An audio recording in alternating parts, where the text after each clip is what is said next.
Good afternoon. I'm with Miss V. Cortez and Co.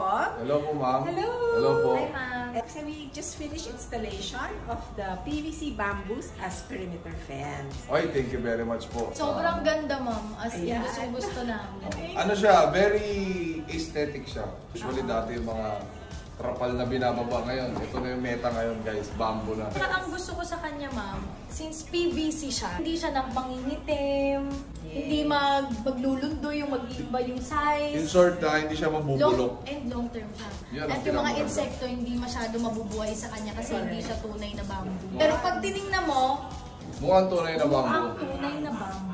Sobrang perfect niya. I-recommend ko to sa inyo, guys, kasi sobrang ganda niya. And hinanap ko talaga si ma'am kasi Kita na namin yung condition ng bamboo. So parang ayaw namin na after every 3 years, 4 years, 5 Papalitan. years, Ito, 10 ipapalit years. ka. Pero kung yung Sobrang look ng makakita. look ng bamboo, gusto mo. Yes. mukha talaga siyang bamboo. PVC Philippines. Maraming salamat po Thank sa inyo you. and power sa inyo. Yay! Thank you so much. Thank you, ma'am. Thank you. Thank you. Thank you. Thank you.